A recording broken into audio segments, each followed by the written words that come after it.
Hello, everyone, and welcome to Carol Park's poetry reading. We are very excited to have her here today. Gina Oshner, Seattle Pacific University professor and author, says of Carol's first book, "What a treasure your book is. What a delight to read these poems spanning the years and so many different experiences, never flitting to easy cliche, but always reaching far and deep for just the right images, cadence, rhythms, and balance." Besides writing, Carol Park teaches English, volunteers in a jail, leads groups, gardens, hikes, and reads. She pursues various geographies cultural, physical, and spiritual. Her poetry has appeared in some 20 publications and her fiction in others. A novel is in the wings. And so, Carol Park.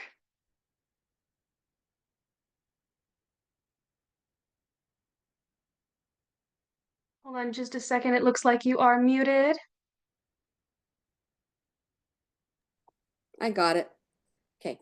Thank you so much for being here today. Your presence is truly a gift, and I'm both humbled and happy that you'd be here with me. I'll be reading largely from my book, Songs Sharp and Tender, but the poems that I'll be reading are ordered somewhat differently than in the book. Yi Lung Lee, a famous poet, said, "A poem is never finished." Some are autobiographical, some are fictive. I want you to know that my dear husband vetted them all. We have an hour or more if needed, but feel free to leave or take a break. After I read a poem, I will pause to let it sink in. We'll stop at times for a break or discussion, as Jenna mentioned, um, but you'll not be recorded. So please jot down when something moves you or inspires a question or comment, or perhaps even a story you want to tell. To me, this time is about personal connection. It's a two-way thing. A garden apart. A parade of flat black hats and long gowns drape the graduates, my own among them. They shout of freedom from grades and tests. 1,000 cameras record their triumph. After, in a garden nearby, a breeze parts bleak clouds. Twin dogwoods waltz while I watch.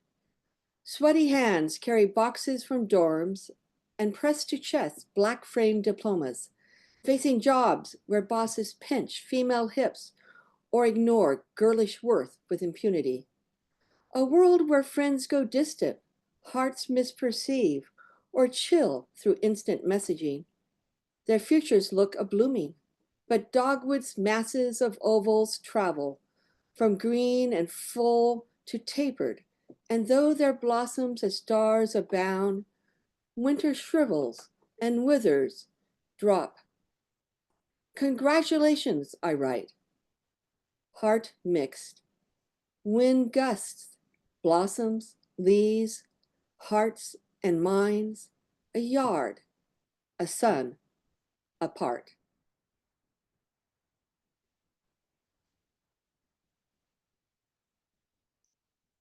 Axe in glacial ice. Before you knew me, I pedaled 10 miles each way, through fields green until the earth's rim, all to tutor a farm worker's child. Through thickening dusk on narrow lanes, lacking helmet or headlamp, I fought my way to a clueless dorm mate. On my own, after graduation, I grappled with Greek, housemates, and the Palisades' huge boulders. Sleeping bag, tent, and rations weighted my pack. Toeholds missing, I tottered over head-cracking rocks. My daughters, I perceive your fear, your feats, your risks, threading among throngs of Hanoi motorbikes, or your ascent, jabbing crampons and axe into glacial ice. Do your adventures ready you for what burgeons today? Fear and Christian nationalism. Oh, my children of mixed race, such dark-haired, tender beauties, what assaults does it bring you? My feet recede, undivulge. I slide a smooth granite slope at a time. where toeholds prove elusive.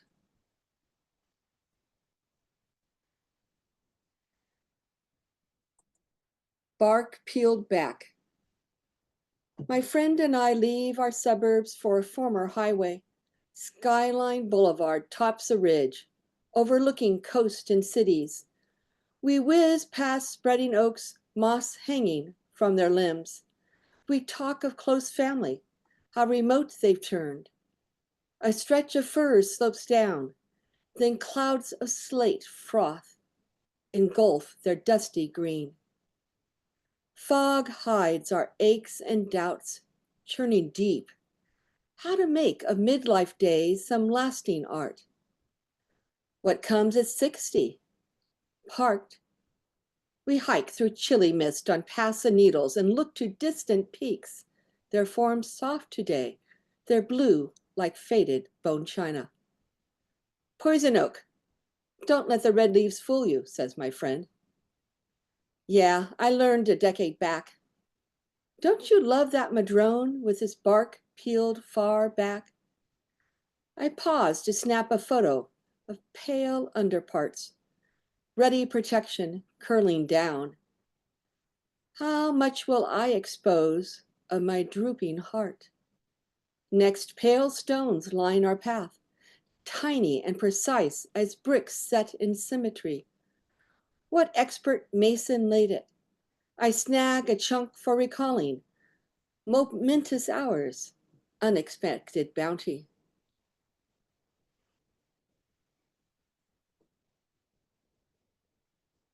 Druid. Squirrel's tail twitches to balance on a wizened vine.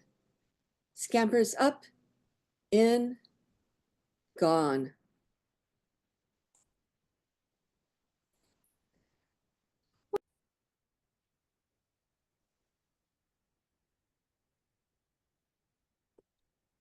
The Keeper's Manifesto.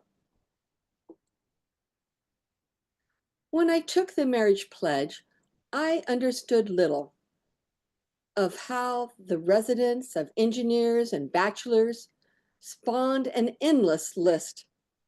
Scrub mold from shower tiles and grime from pantry, sort through a room's worth of lamps or dishes or laundry, with roommates left behind, then visit Goodwill, toss the unwanted. How wash piles up. For years I sorted your clean socks and undies. After the dryer buzzed, yours came out moist, not mine. Men's garments take clothespins on a line. In time, I embrace a better approach. Hang your own. Please wipe up your hair. So many lines of black on bath and flooring. I admit my childishness bobs on up. I gnaw on offenses too long. Yet, like the unexpected breeze flapping heart-shaped leaves of our apricot tree, grace gusts in and transports my gaze, helps me recall curve of your lips, your whipping egg whites for Saturday's griddle, your ear attuned to my stories when you long for sleep. Because of you, I make rice, sauté chard, and steak. They nourish us both. And who am I to label a man's tea, faded with tiny holes, offensive? My silly heart, I garden too, lop off disease and suckers. Let the hose run long and slow beneath our lovely tree. Voila!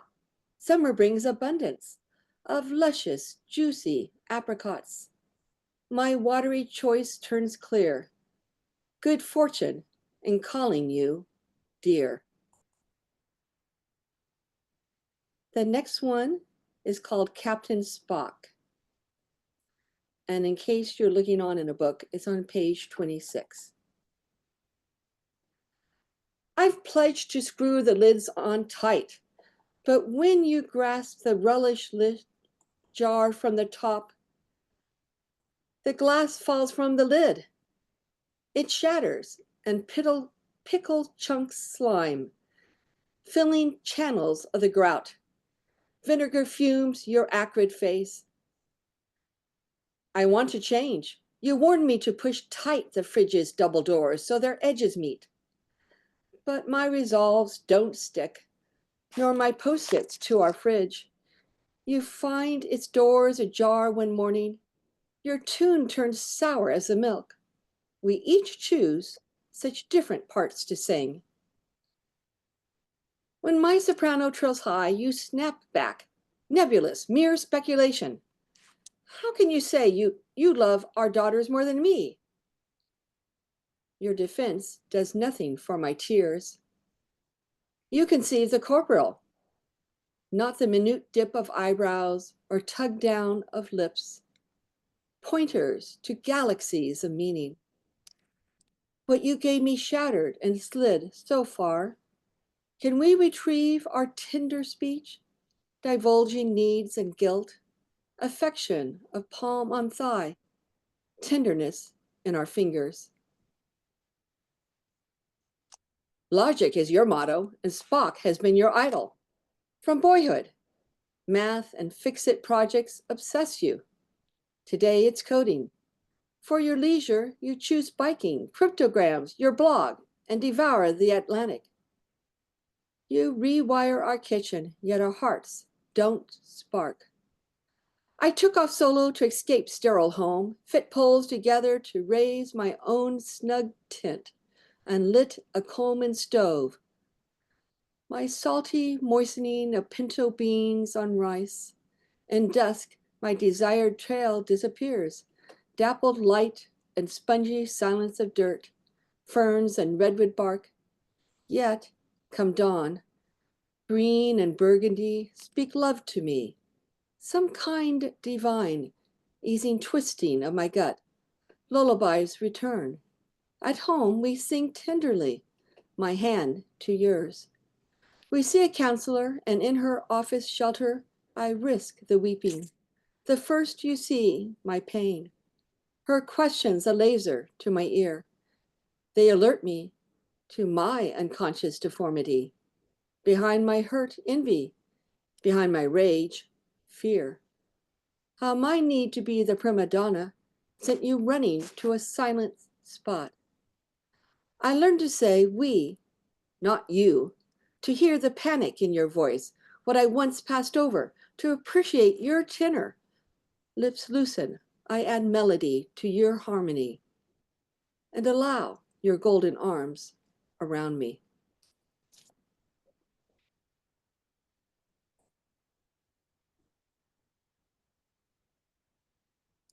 Dusk coats the blossoms. What do you say when your husband lies so still on a fireman's stretcher? They heft him out our front door with screens cinched open. See you later? Our usual words don't fit. Near emergency's elevated bed, I stand above him. How is it that only now do I see the bare circle of his scalp expanding? The screen's glowing zigzags show my love's endangered heart. I shudder at what the nurse jabs into his skin. What slim threads keep his heartbeat going? What do I say moments after the doctor slips on out? Used to be, doctors were older. Now bucket lists can't be considered. It's time we ponder how our bodies shrivel despite daily berries and routines, both fun and tedious. Going forwards, will treadmill test, heart checks, and various scans steal our hours? Will you turn prickly sour as my dad? He lumbers into mine, hacking, spitting, fuming at his limits. That blossoming apricot he can no longer tend. You, my love, take pride in Costco runs or surfacing our stove. Your gentleness, will it turn harsh and strict? I tremble as I stand by your high bed, both of us a bare hum, unknowns among machines.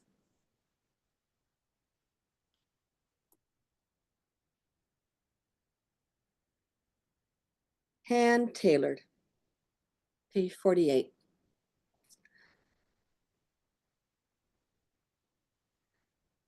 But intentions browned and crinkled,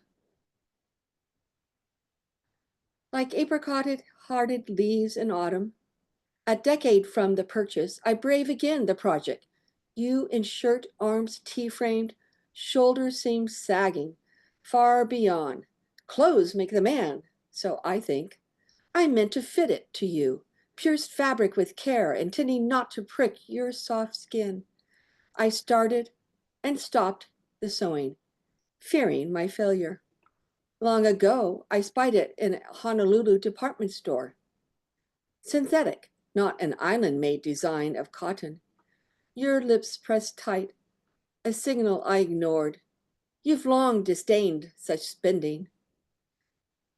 Decades-old jeans and tees are fine to you, but to me, tattered, faded. In pandemic isolation, palms quivering, I face the needed. Irreparable cuts to size shoulder caps narrow, pierce fabric with gathering stitches. I spin a slim thread between moist fingers. Target the needle, a lemon seed of a hole. Oh, that it didn't tire me so, fitting this shirt to you. Still, I benefit in my vision clearing, my presumptions shifting. You don't wear it, though completed. Your choice, Honolulu shirts your sister creates. And more, I find they're the ones befitting. A wahoo turtle swimming, a mellow blue Pacific.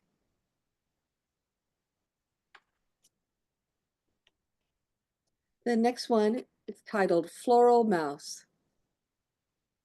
Ungentle gusts shake our yard's canopy, once white as my wedding gown, but faded now, sullied, with flecks like oatmeal dust.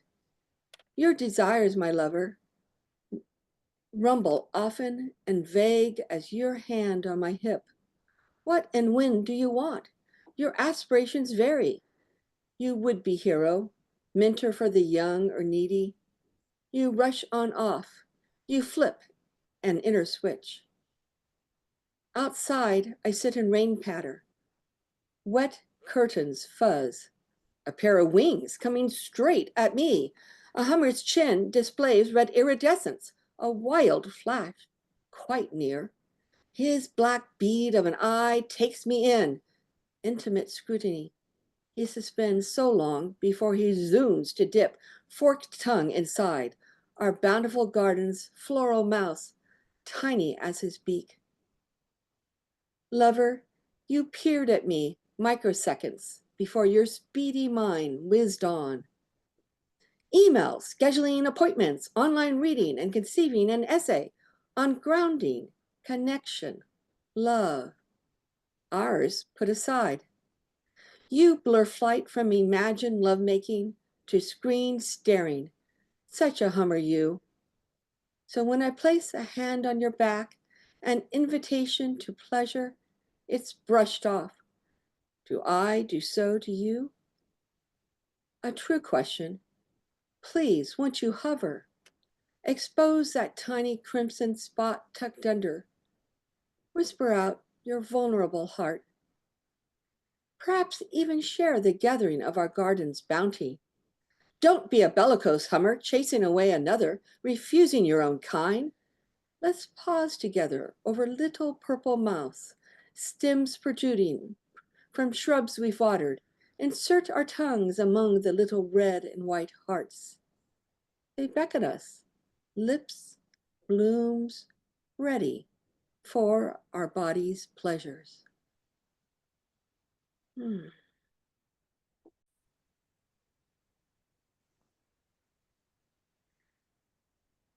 Evacuating the smoked chickens, page 35. In 2020, California lightning storm in August ignited 600 fires at once, forcing many to evacuate. That is the setting for this poem. Escaping flames raging close, the chickens travel hot and panting, crammed within a huge but flimsy crate. Evacuees from coastal fires. Often breaking her sedan, Chicken Mama braves a winding pass to bring a varied brood to refuge. A dozen chickens mutter and moan in front while two young kids sit in back, beside two bunnies, all ignorant of homes incinerated or trees ignited without warning. A dusty smell and clucking chorus distract the children. Hens stand on fellow chickens' backs, a dozen pressed and mashed, buckling to a centrifugal force of the scores of curs. An hour drive, their cravings grow for water, air, and space to fly or wiggle. Meringue the pullet will suffer no more. Her beak rams out, then her red neck through unsealed cardboard flaps. Her glassy eyes rebuke her mama. Meringue makes a break, flaps up and out. Free at last, she rises. Mama shrieks, a vision of feathers blocking her vision of the highway.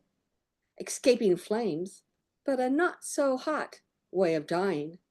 With one hand, Mama crams the squawking rebel back within her stopgap pin. Uproar in the rear. Laughter of the innocents.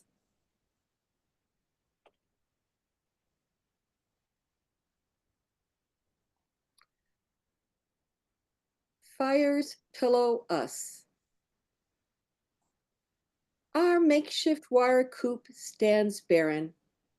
No hen feathers or curious eyes where I once tossed tofu to guests. Wrestling and thumping, furious wings.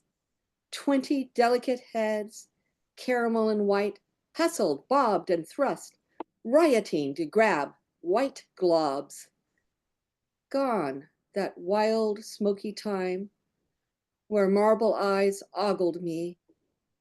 Azure skies returning, our air no longer stinks of fire. Gone grandkids too, no more pranks. A boy's smelly socks hidden deep within the couch.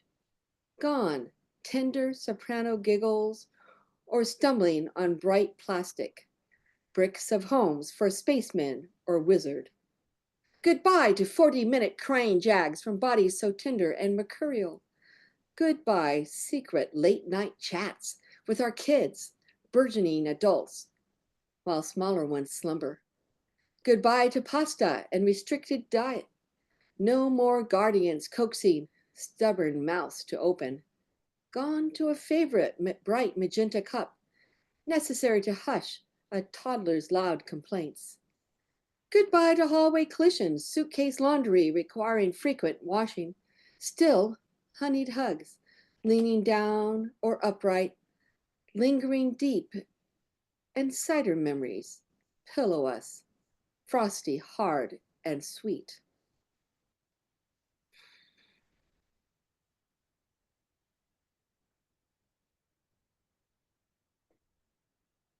Sailing to Strange Harbor, page 20. This one is about my husband's grandmother, Myung Oki. I never met her, but it's an imaginative account based on a factual book by her daughter. Picture brides were common then and came from Japan and Philippines and China as well as Korea to serve as wives for the men working in the plantations. My husband's ancestry is Korea, and his grandmother arrived in Honolulu at age 19 in 1917. Did panic grip you as you leaned over the large boat's handrail? Bye-bye to family and all in Busan. So long ago. No phones, rare mail. Did you mutter in Korean during immigrant processing? Cringe when meeting your fiancé? You knew on first look what a lying photo you held. This man 30 years older. Lying on your pad on the shanty floor of a plantation. Perhaps you bit salt sore lips, stifled tears. What thoughts after his groping? The spontaneous stiffening and recoiling. He was eager to get what he paid for. Perhaps you knew little of that which hardens and goes inside. Did your tender drops of blood terrify? When he died months later, did you blame yourself? Perhaps relief at his demise dampened the fear of storm in your eyes. Korean sisters found another to wed you, fathered children, and earned the wages. While he labored, you worked as able, babes at play or sheltered near you. How long till he despaired at harsh work, scant earnings? Did you seize his money before it went to drink?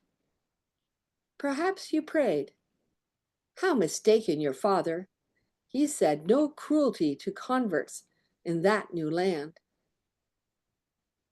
Later, in a canning plant, acid ate your hands. Still, your savings bought a home. You never met your kin again. Yet you survived the voyage, mastered strokes, and through the decades swam so strong.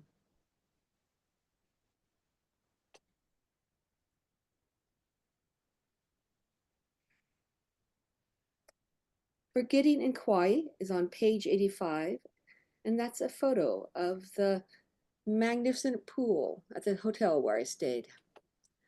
Fluted columns of Grecian imitation bear lofty glory a courtyard roof, no fencing off red spikes of ginger flowers, long and rounded leaves. I don't deserve roof-high sculptures, gold gloss murals, pristine swans. Plush pillows pad my back, loafing on rattan. I lose myself, float in a womb of purest aqua, within a whale-sized ring, the pool's fountain marvel, waterfall kneading crimped shoulders. Crooning lulls me. I muse, what did local singers gross for strums and songs, created and practiced after hours, of wearing big smiles for island guests. They need be gentle when vexed, or the drudgery of office work.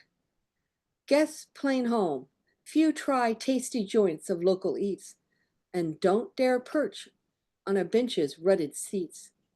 No seeing the big shack city at nearby beach, displaced natives priced a forced possession. U.S. presumptions. A silver-haired scout with skin of bronze yanks weeds to keep the resort lawn clean. His wages a Waimea Canyon distant from a techie CEO or lawyer. The calm Pacific surges. Still, the gardener answers my smile with a warm aloha. Such grace to put aside the history of wrested rule of dirt and sea, plantation cruelties, the lynchings, white connivances to stop their protest. On flying home, will I forget? What can I remember, do, vote, argue for? A paying back of what is due.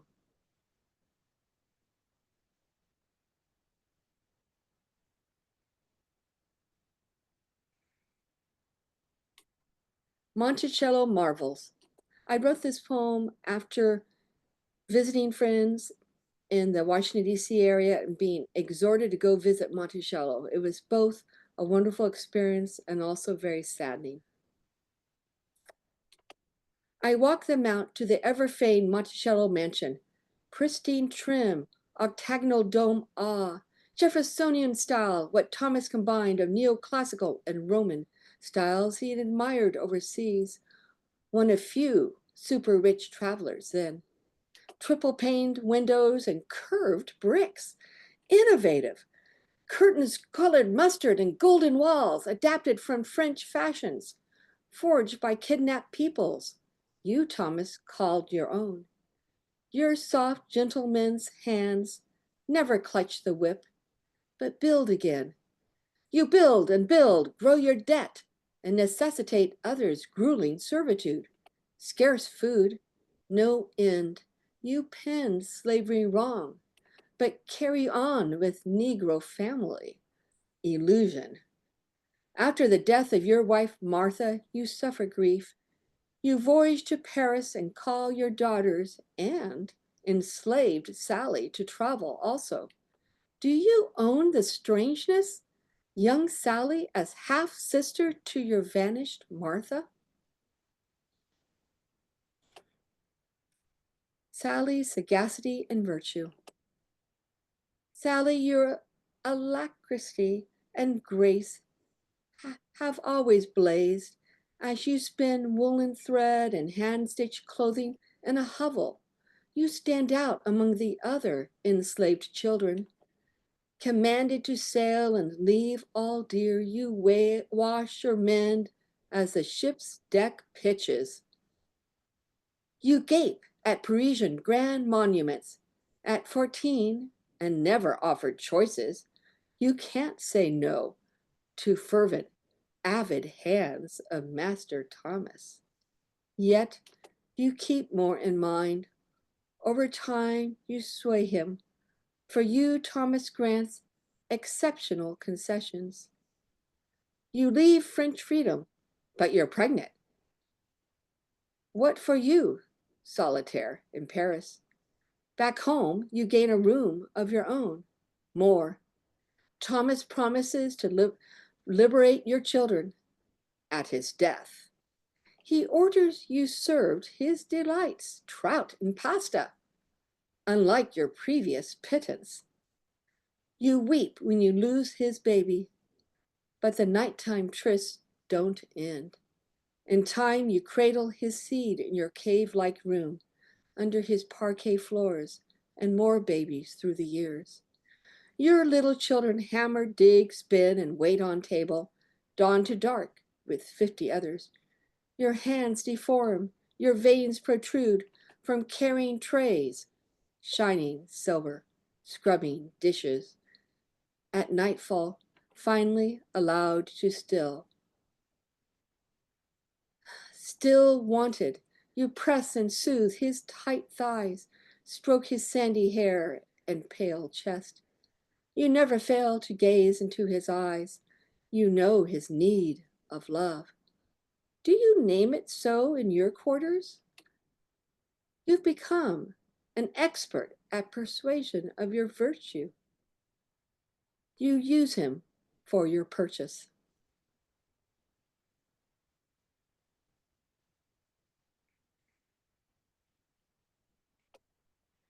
That warm drawl, page 71. The near southern drawl of my cousin sounds no longer. Goodbye, stifle bird. Following husband's red fields she ignores calls, texts, sweet chirps of primal bonds.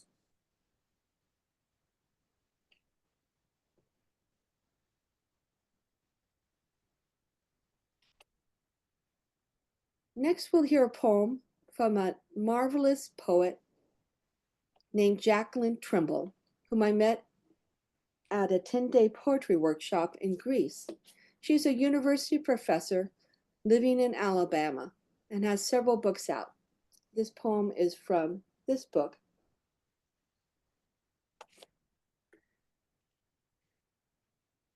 Running in America. My son is a runner. Each night he parts the darkness, his stride opening and closing like a heart valve, opening and closing, a fist inside my head. I know the histories that wait for him, like an open grave. In Georgia, men waited for a jogger like my son, hunted him with their truck, then killed him in the street. Their grandfathers would have taken him into a field of townspeople, their boots polished and knives sharp as teeth, or strung him upside down like Mary Turner, belly split, baby crushed beneath the heels of those good citizens. Can I scream now? Raise this fetid land with fire? Count the things he can't outrun? My son runs on. He thinks about the girl he saw yesterday, a test he must take, the future he is running toward. The future he is running toward.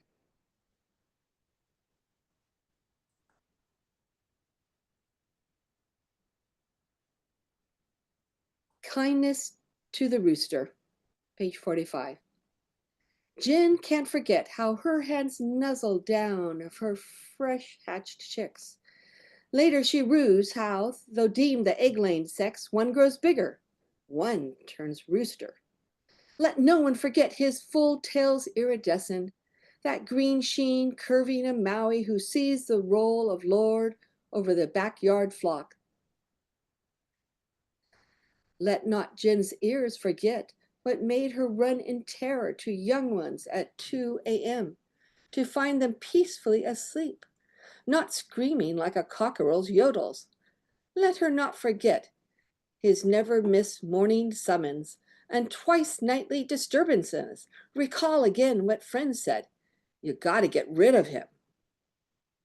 Let not the children forget the often repeated squawks of terrified Maple when Maui chased the little hen, or his persistent pecking while she hid. Let not Jen forget how Maui pulled her feathers out till Mabel came from hiding. He wrapped his wings around her tight and perpetuated sexual assault. Let his owner's mercy be praised, though Jenny wants to wring his neck. Tender memories of his peeps and down prevent her. A friend takes him on, and Maui yields to an older rooster.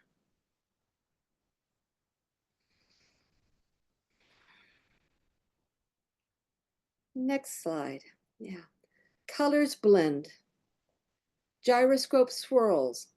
Bold sky, stars whirled, garden mingle, unity. We're going to pause a moment here. Roses, Songs, and Apricots on page 45. And Mother's old hymn book, pink leaves, once crimson, picked through 40 years of ambles, now flake brittle at my touch. My small hand within her larger hand, together we collected colors at our feet. Her cursive adorns her hymnal's brown-edged pages. Play for me. Still spread open on my shiny piano, I caress the notes, the way I gave us once both pleasure. Her small ceramic pot still carries water out to my pots. Its pink daisies sing my childhood uncertainty. She loves me not. I wipe clean, bird-pecked, half-rotted apricots in a kitchen bucket. Recall the tedium of fulfilling Mother's many orders, my slaving at her sink. Once I couldn't stand her Baptist hymnody, her red roses or homemade jam, so clumpy. Yet these days I fill jars with tender apricots and feed a multitude of peace rose roots. Still, she doesn't leave. Her watering pot shatters in my grip. I gather its sweet chards. 12 months since cremation. Still, grief returns in pinkening leaves and ragged songbook edges.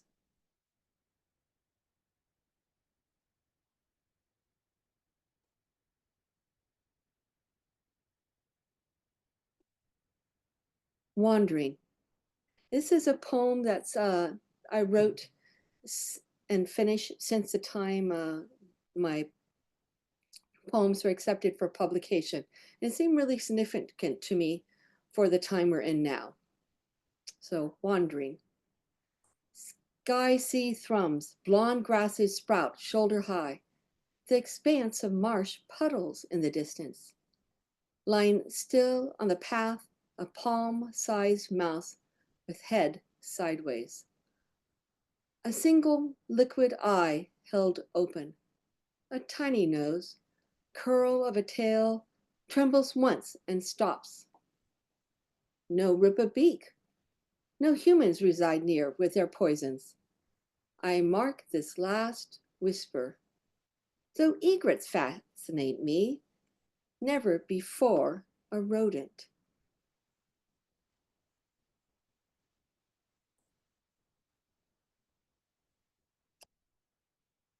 Mother's Proverbs, page 70. This poem is in a form called a ghazal and comes from Arabia and Persia. It's in couplets, and each couplet has the same repeated word. In the book, below the poem's title, there's a reference to two adages I often heard growing up. They are, blood is thicker than water, and sticks and stones may break my bones, but words will never hurt me.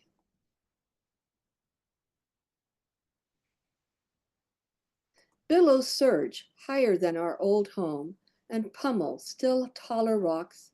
Big sister, a single text. In 2 years between us, I stop the words to hush the sister anguish. So it seems, Christmas comes and the chasm taunts again. Farther down the shore, a tide pool stillness suspends my circling thoughts.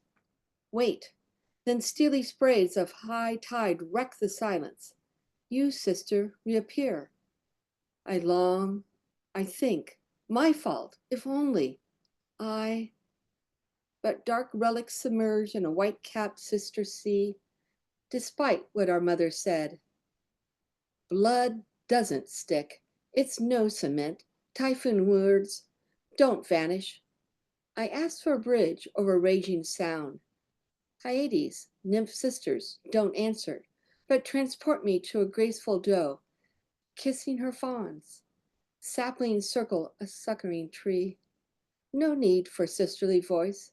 I'll be Queen Anne's lace with tender face held high within a marsh. I hike smooth paths through towering bushes of berries, sisters on each side. Stems so needled, I pick fruit both sweet and tart. Nourishment. I recall us sisters with reddening fingers on thorns, plucking berries under mother's eyes, squeezed so tight.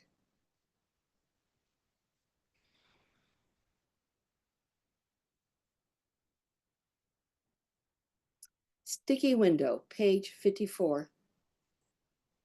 A double hung window, wooden frame and sill, crevices thick with dirt. Two hands inside grip and pull. It sticks. She yanks and slams it shut. I teeter on an old wooden ladder, wobble near a hedge of roses.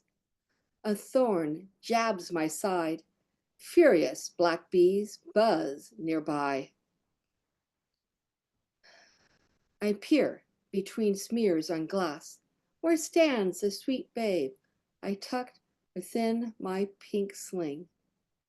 Nearing 3, her soft, fuzzy voice went on, non-stopped. I soaked it in, faint owies, Disney shows, and band-aids. I pocketed her found acorns. 3 decades pass. I hear, toss the sling. I run, I'm off. She changes her name. Susan to Dawn. She pulls down the light blocking shade. Of course, it's time. I climb down, leave off her room's window. Grounded, my arms still ache to bear her. At night, my ears strain and hear her plaintive voice.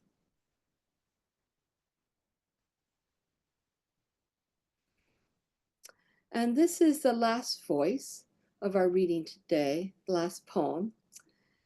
And it's the title poem. And many people ask me where I got this image. It came from a guided meditation that a creativity coach did. And then that's where the idea came in the poem. And then my artist daughter took 2 photographs she found on free images and combined them to create this lovely image that fits what I was imagining. Okay. At 4 a.m. on my bed, I succumb. That old and guttural hiss, the demon of self-accusation, pulls on me and I fall deep in a desolate mine shaft. where midnight waters seep. But I come to listen to the spacious voice, the ever-present, ever-loving wisdom. Not that prove yourself, fit in with others, must get it right obsession. I turn, attend, and my subterranean soul perceives true love. The spirit throws a rope ladder. My fingers clasp its coarse fibers to climb up and out. Embraced joy in who I am, accepted with what I'm not. She points me to a staircase for winding up immensity of her giant tree, past gnarls, lines, and furrows. I ascend past nest, birthing finch, crow, and sparrow alike. They open beaks, minuscule and long, blunt and keen. I graze myself on sharp points, but aloe leaves bring balm. Songs of joy and tenderness float around the tree of life. I spiral up. And thank you so much for listening today. I really value your presence. And thank you so much, Jenna, for facilitating. And thank you for Absolutely. Kelsay, who makes publishing possible with Kelsay Books. Thank you so much. It was a great reading. And Carol Park's book is available on Kelsay Books or Amazon, and we also have an ebook version available on Kindle. And Jenna, is that Kindle version, is it available with Kelsay Books or just Amazon? Yes. As well? It's linked on the Amazon page, and it's linked on the Kelsay Books page, and it goes to Amazon. Got it. Are there any comments or questions from people? Oh, and